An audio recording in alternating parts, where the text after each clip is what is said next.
The new CEO had been in charge for less than 10 minutes, when she fired a cybersecurity engineer for sleeping at his desk. No warning, no questions, no second chance. Security escorted Jason Miller out of the building, while dozens of employees watched in silence. Nobody defended him. Nobody stopped her. But 3 hours later, every screen inside the company's security center turned red. Client networks started failing. Emergency calls flooded in, and as executives scrambled to figure out what was happening, someone opened a file Jason had left behind. The room went completely silent, because the man they had just fired had been trying to warn them. A cold drizzle tapped softly against the glass walls of Sentinel Shield cybersecurity, while gray clouds hung low over the city skyline. Rebecca Collins had been chief executive officer for less than 2 hours. Yet she already felt the weight of thousands of expectations pressing against her shoulders. At 32 years old, she stood taller than most women in the company, nearly 5 feet 10, with an athletic frame built from years of disciplined morning runs. Her dark brown hair was pulled into a neat ponytail, emphasizing the sharp lines of her jaw and the focused green eyes that rarely revealed uncertainty. Rebecca had earned a reputation for being decisive, sometimes painfully so. Years earlier, she had watched her father's small manufacturing business collapse because managers delayed difficult decisions until it was too late. Since then, hesitation had become something she feared more than failure itself. That fear traveled with her as she walked through Sentinel Shield's Security Operations Center for the first time as CEO. Rows of monitors stretched across the dimly lit room. Security alerts scrolled continuously across giant displays mounted on the walls. Engineers sat quietly behind glowing screens, monitoring threats from around the world.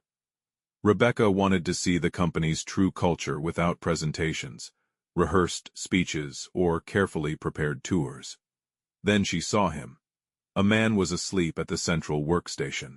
His head rested on folded arms beside several empty coffee cups. Multiple security dashboards flashed warnings across the monitors surrounding him. Rebecca stopped walking. The room seemed to freeze. The sleeping man was Jason Miller. At 38, Jason looked older than his age. He was 6 feet tall with broad shoulders, and a lean frame that had gradually thinned from years of stress and irregular meals.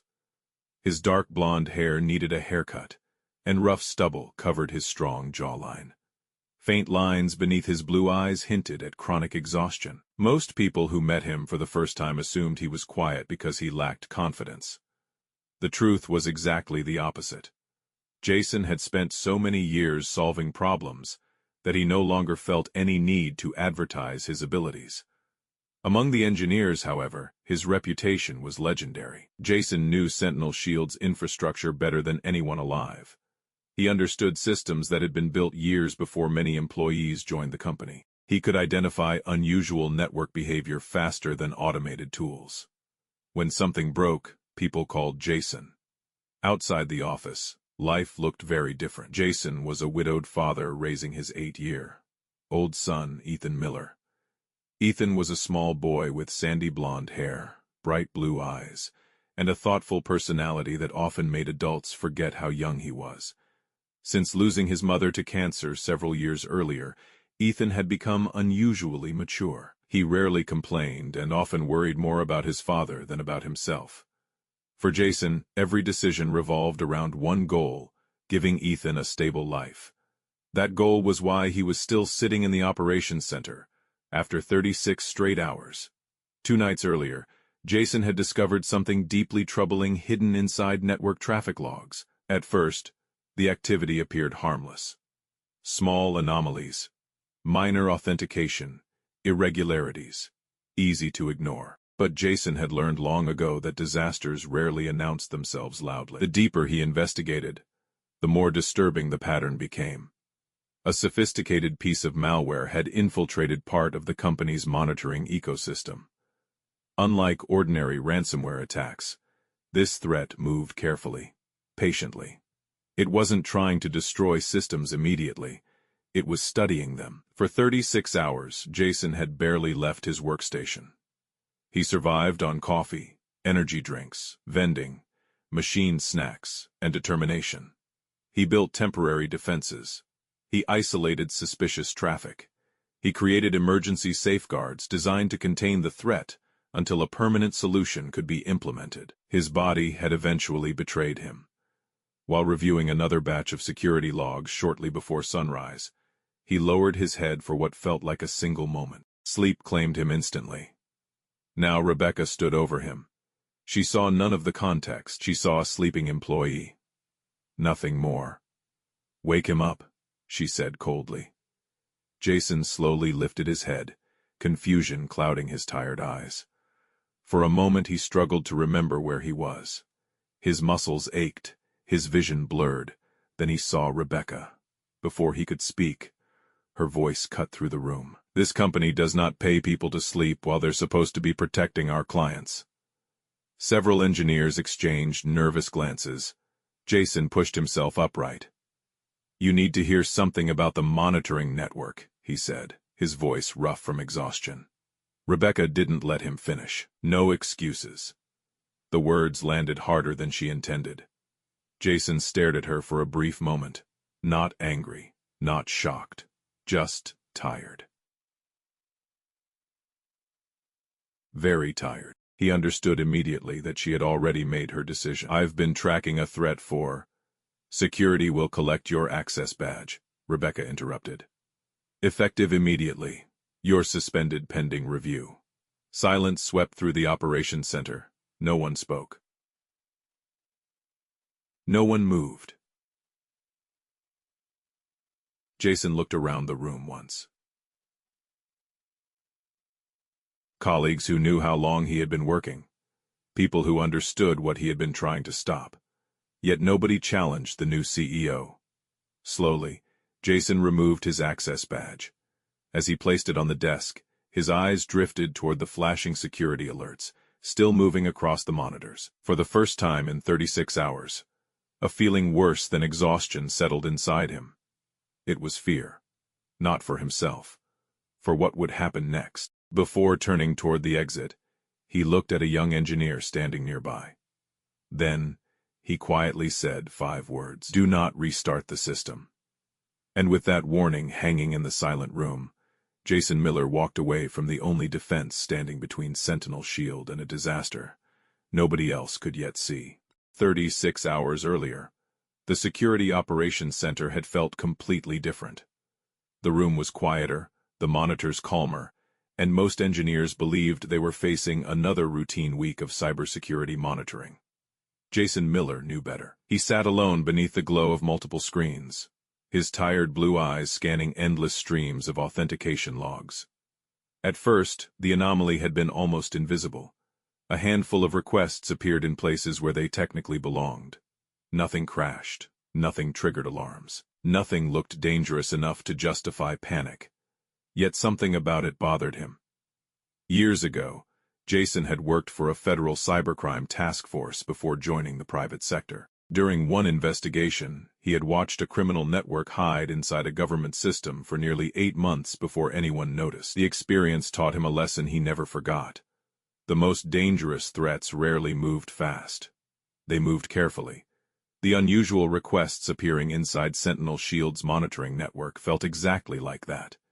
Jason leaned closer to his screen and began tracing the activity backward. Hours passed. The deeper he followed the trail, the worse the picture became. The malware was not targeting data directly. Instead, it was studying the architecture of the network itself. Every server connection, every authentication pathway, every security layer was being quietly mapped and recorded.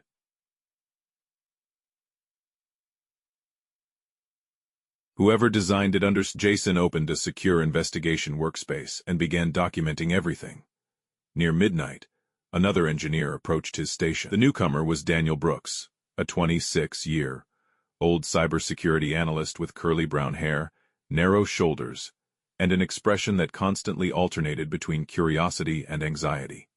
Daniel had joined Sentinel Shield less than 2 years earlier after graduating near the top of his university class. Brilliant with code but lacking experience under pressure, he often looked to Jason for guidance. "You've been staring at the same logs for 6 hours," Daniel said quietly. Jason didn't look away from the screen.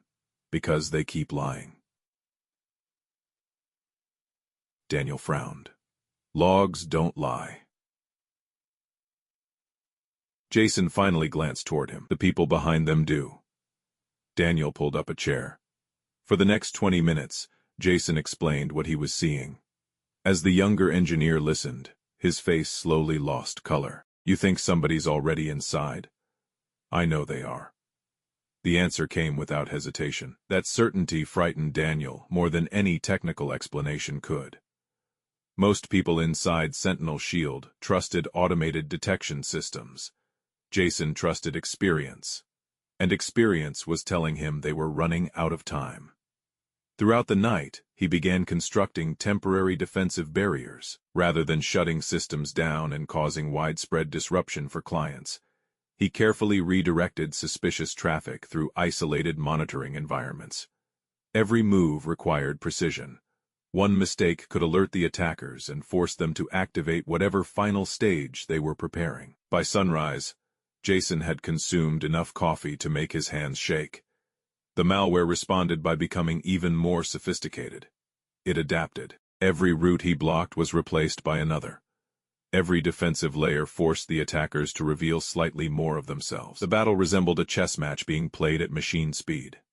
Late that afternoon, Jason finally discovered the detail that changed everything. Hidden deep inside a secondary monitoring cluster was a dormant trigger. The code remained inactive under normal conditions. It didn't steal data. It didn't encrypt files. It simply waited. Jason spent nearly an hour examining the trigger before understanding its purpose. When realization arrived, a cold sensation ran through his chest. The malware had been designed to activate automatically if the central monitoring environment was restarted. The restart process would temporarily remove several active memory protections. For a few critical seconds, pathways normally hidden from external access would become exposed. That tiny opening was all the malware needed. The attackers weren't planning to force their way inside. They were waiting for Sentinel Shield to open the door themselves. Jason immediately began creating emergency containment layers around the vulnerable systems. Every hour mattered now. Every minute. As evening approached, he sent multiple escalation reports through management channels. Most received polite acknowledgments, but little urgency. Executives were preparing for the arrival of the new CEO. Nobody wanted to present a major crisis without absolute proof. Jason understood the politics. He hated them. By the second night, exhaustion was becoming an enemy almost as dangerous as the malware itself. His vision occasionally blurred. Simple calculations took longer. Even standing required effort. Still, he continued working. Around him, engineers finished shifts and went home. Jason remained. At approximately 3 o'clock in the morning, he opened a fresh document and began recording everything he had learned. Network pathways, authentication, anomalies, temporary defenses, emergency instructions. He knew there was a chance someone else might need the information. As dawn slowly approached outside the building, Jason typed one final warning: do not restart the central monitoring system. He stared at the sentence for several seconds. Something deep inside him whispered that nobody would truly understand how important it was. Yet it was all he could do. Then he saved the file, leaned back in his chair, and turned toward the endless wall of glowing monitors. Outside, the first light of morning began touching the city skyline. Inside Sentinel Shield, the silent war was still underway, and Jason Miller was running dangerously close to his limits. Jason Miller had been gone for less than 3 hours, yet his absence already felt strangely noticeable inside Sentinel Shield's Security Operations Center.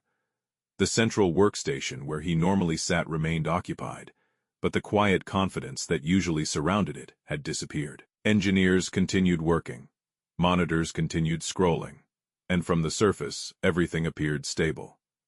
That illusion existed only because Jason's emergency defenses were still standing.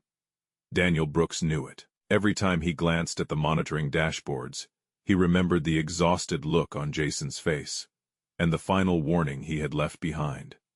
Do not restart the system. The words echoed in his mind throughout the morning.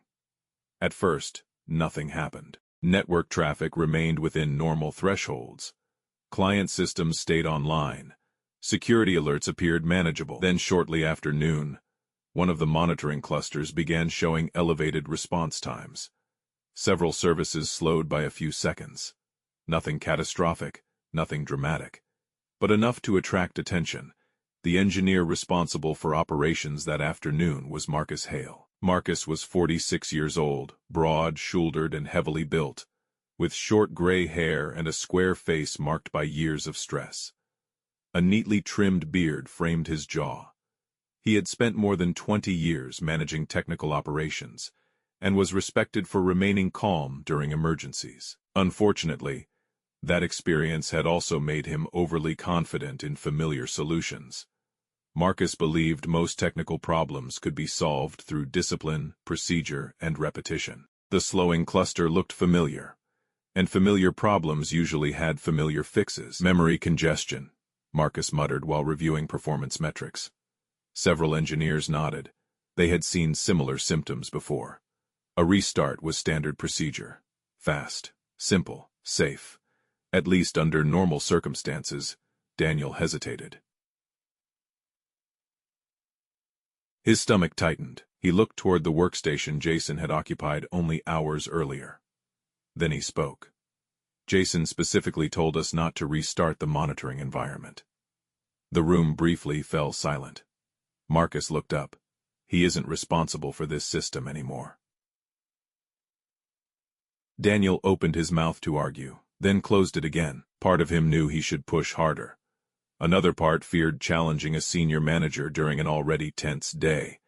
The second instinct won. 5 minutes later, Marcus authorized the restart. The command entered the system. The countdown began. For several moments, everything appeared fine. The monitoring services shut down gracefully. System memory cleared. Processes restarted. Engineers relaxed. A few even smiled. Then the first red warning appeared. 1 alert became 3. 3 became 15. Within seconds, alarm notifications erupted across the operations center.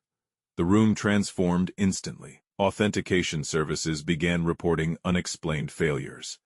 Secure client connections dropped without warning. Traffic routing mechanisms started generating impossible destination paths. The malware had awakened. Deep inside the infrastructure, the temporary protections Jason created disappeared as memory states reset during the restart process.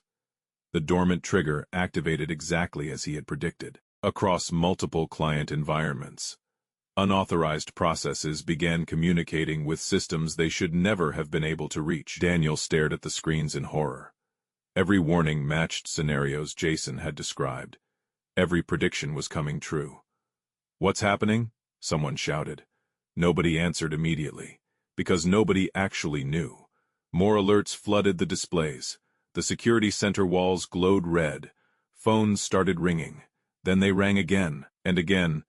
Enterprise clients were calling banks, insurance companies, healthcare providers, organizations that trusted Sentinel Shield to protect critical infrastructure. Now many of them were reporting disruptions simultaneously. Marcus attempted to isolate affected systems. Nothing worked. Each action seemed to create 2 new problems. The malware wasn't attacking randomly. It was exploiting pathways it had spent days learning. And unlike Jason, nobody fully understood those pathways. An hour later, Rebecca Collins arrived from an executive strategy meeting. The moment she entered the operations center, she sensed disaster. People were moving faster, talking louder. Fear hung in the air.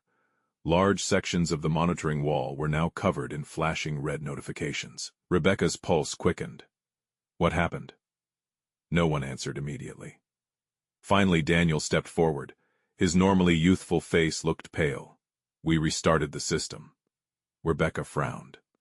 The significance didn't register immediately. Then Daniel opened a report file. At the top of the document sat Jason's final warning. "Do not restart the central monitoring system." Rebecca read the sentence. Then read it again. For the first time that day, uncertainty entered her mind. Below the warning were dozens of technical notes. Emergency containment procedures. threat analysis reports, architecture diagrams, evidence of countless hours of work, evidence she had never bothered to examine. As she continued reading, a disturbing realization slowly formed. Jason had not been sleeping because he was lazy. He had been sleeping because he had reached the limits of human endurance. And the crisis exploding around her now was the very crisis he had spent 36 hours trying to prevent. For the first time since becoming CEO, Rebecca Collins felt something she almost never allowed herself to feel. She was afraid. Because somewhere outside the building was the only person who truly understood what was happening, and Sentinel Shield needed him more than ever. The Security Operations Center had become a battlefield. Red alerts covered nearly every monitoring screen. Phones rang continuously. Engineers moved from station to station, trying to contain a crisis that seemed to grow faster than they could understand it. The air itself felt heavy, charged with fear and frustration. Rebecca Collins sat alone at an empty workstation, reading through Jason Miller's files. The deeper she went, the worse she felt. Every prediction he had made was unfolding in real time. Every warning he had written matched the failures appearing across the network. Detailed diagrams explained the malware's behavior. Emergency notes described the exact chain of events that would follow a system restart. Even the timestamps told a story. Jason had worked throughout the night, then through the following morning, then through another night. There were notes recorded at 2 o'clock in the morning, 4 o'clock, 5 o'clock, 6 o'clock. The realization hit Rebecca harder than any technical report. The man she had publicly suspended had not been neglecting his responsibilities. He had been sacrificing himself to protect the company. For the first time since becoming CEO, Rebecca stopped thinking like an executive. She started thinking like a human being.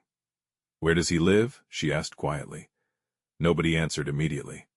Eventually, Daniel Brooks located Jason's employee records. A residential address appeared on the screen. Rebecca grabbed her coat and car keys. "I'll bring him back." No one tried to stop her. The drive across the city felt longer than it actually was. Rain had begun falling again, tapping softly against the windshield. Rebecca replayed the morning over and over in her mind. She remembered Jason trying to speak. She remembered cutting him off. She remembered the certainty she had felt. Now that certainty felt painfully foolish. When she finally arrived at the apartment complex, she was surprised by how ordinary it looked. The building was older but well-maintained. Flower boxes sat beneath several windows. Children's bicycles rested near the entrance. Nothing about the place suggested the home of the man currently carrying the fate of Sentinel Shield on his shoulders. Rebecca climbed the stairs and knocked. No answer. She knocked again. Several moments later, the door slowly opened. A young boy stood in the doorway. Ethan Miller looked exactly like a younger version of his father. His blonde hair was slightly messy. His blue eyes were intelligent and observant. Although only 8 years old, there was a quiet maturity in the way he carried himself. Years of watching his father struggle after his mother's death had made him more understanding than most children his age. "Are you from Dad's work?" Ethan asked politely. Rebecca nodded. "Is he here?" Ethan stepped aside. The moment Rebecca entered the apartment, everything changed. The home was modest but warm.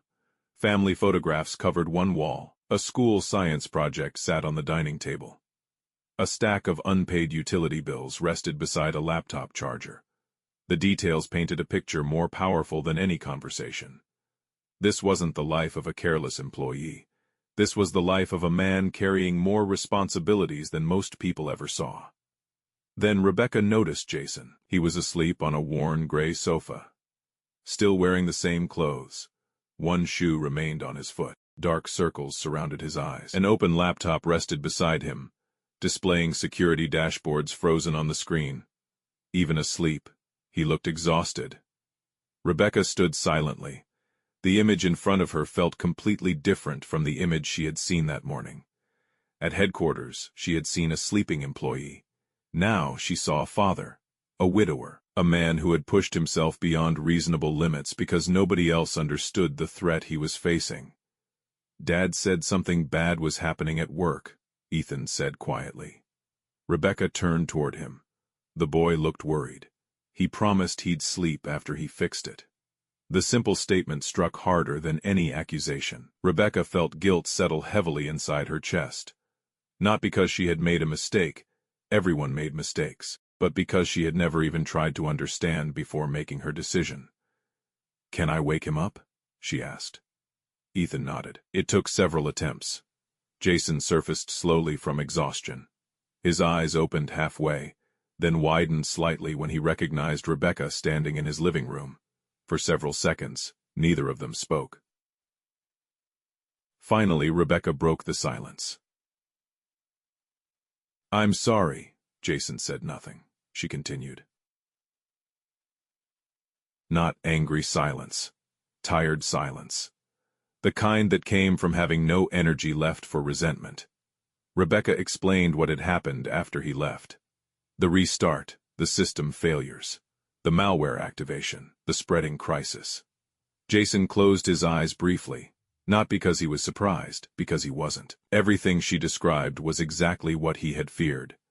When she finished speaking, the apartment became quiet again.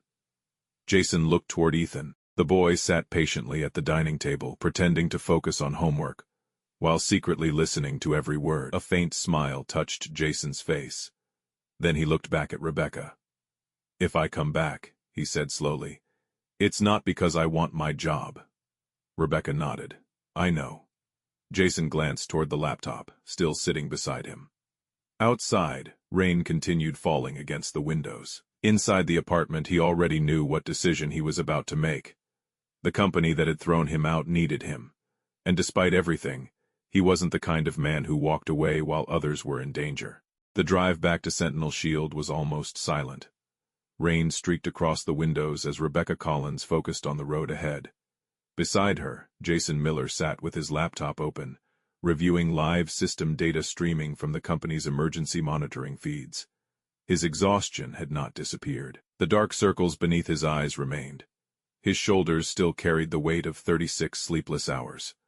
Yet something had changed the moment he saw the incoming alerts. Purpose had replaced fatigue. As the company headquarters appeared ahead, Jason already knew the crisis had advanced beyond the worst case scenarios he originally anticipated.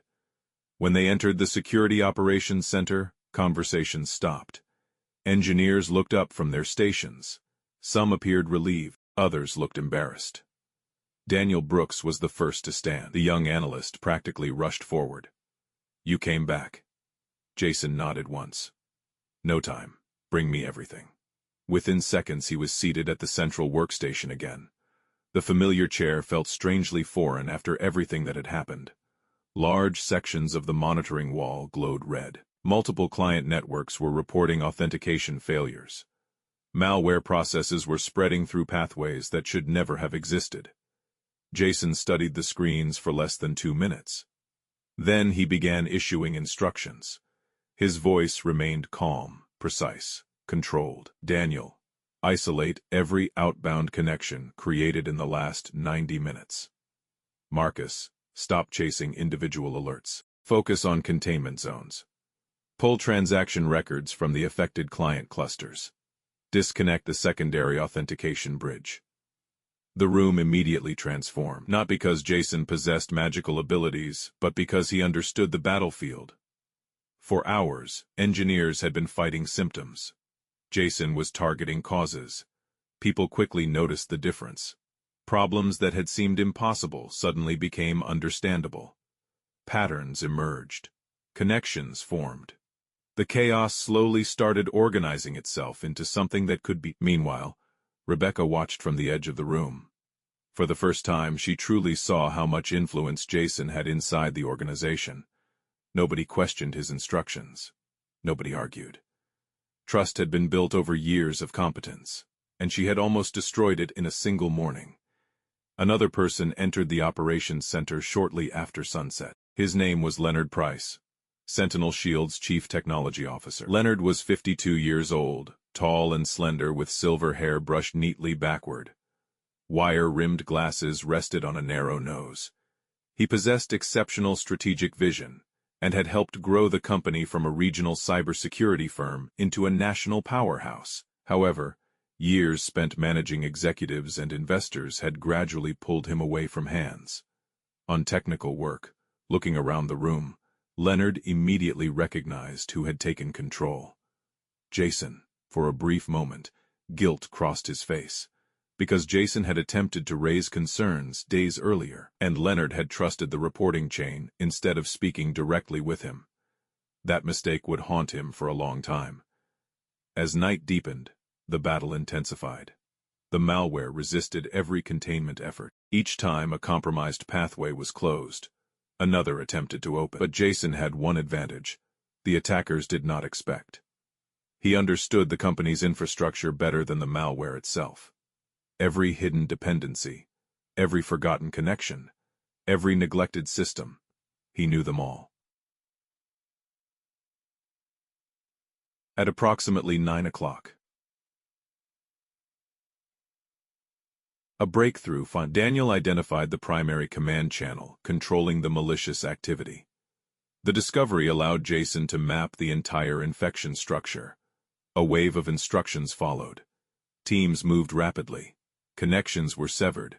Access points closed. Authentication protocols rebuilt. One by one, the attackers' routes disappeared. Then suddenly, the alerts stopped multiplying. Several engineers noticed first. The wall monitors were no longer becoming redder. The spread had stopped. A few minutes later, affected client systems began recovering. Connections returned. Services stabilized. The malware was dying. A collective breath swept through the room. Not celebration. Relief. Pure relief. Near midnight, Jason leaned back in his chair for the first time all day. The crisis was over. Sentinel Shield had survived. Hundreds of millions of dollars in potential losses had been avoided. Thousands of client systems remained protected. The following morning, an emergency company-wide meeting was called. Employees filled the auditorium. Rebecca stood before them. The same confidence that usually defined her voice remained, but now it carried humility. "In my first hour as CEO," she said, "I made a decision before understanding the facts." The room became silent. Rebecca turned toward Jason. "I judged a man based on a single moment. I was wrong." Nobody moved. Nobody spoke. "I owe Jason Miller an apology." The words hung in the air: public, honest, necessary. Jason simply nodded. Deeded. Not because the mistake no longer mattered, but because carrying resentment would not help anyone move forward. Later that afternoon, the board offered him a promotion, a substantial bonus, and authority over infrastructure security operations. Jason listened carefully, then surprised everyone. His first request was not money, not a title, not recognition. Instead, he requested a direct emergency reporting channel that would allow engineers to reach executive leadership whenever critical threats emerged. No manager could block it. No bureaucracy could delay it. The board approved the proposal immediately. Months later, Sentinel Shield became one of the most trusted cybersecurity companies in the country. But the lesson people remembered most had nothing to do with malware. Rebecca never forgot it. Neither did anyone else. Sometimes the person asleep at a desk is not the weakest person in the room. Sometimes they are the one who has spent 36 hours carrying everyone else. Before this story ends, there is one lesson I hope you carry with you. Sometimes the people doing the most important work are the ones nobody notices. Sometimes the person who looks tired, quiet, or forgotten is carrying a burden far heavier than we can see. Jason Miller was judged in a single moment, but God saw every sleepless hour, every sacrifice, every act of responsibility that nobody else recognized. And maybe that is how life often works. People may overlook our efforts. Managers may misunderstand us. Friends may never know what battles we fight in silence. But God sees what others cannot see. He sees the late nights, the honest work, the sacrifices made for family, the tears hidden behind a smile. And in His perfect time, the truth always finds its way into the light. If this story touched your heart, take a moment to think about someone in your life who may be fighting a battle you cannot see. Show them kindness. Show them patience. You never know how much they may need it. If you enjoyed this story, please share your thoughts in the comments and tell us where you're watching from. Don't forget to like, subscribe, and share this video with someone who needs encouragement today. And before you go, let us say a simple prayer. May God bless you and your family. May He give you strength during difficult seasons, wisdom when facing hard decisions, peace when life feels overwhelming, and hope when the future seems uncertain. May His protection surround your home, and may His grace guide your steps every day. God bless you, and thank you for watching.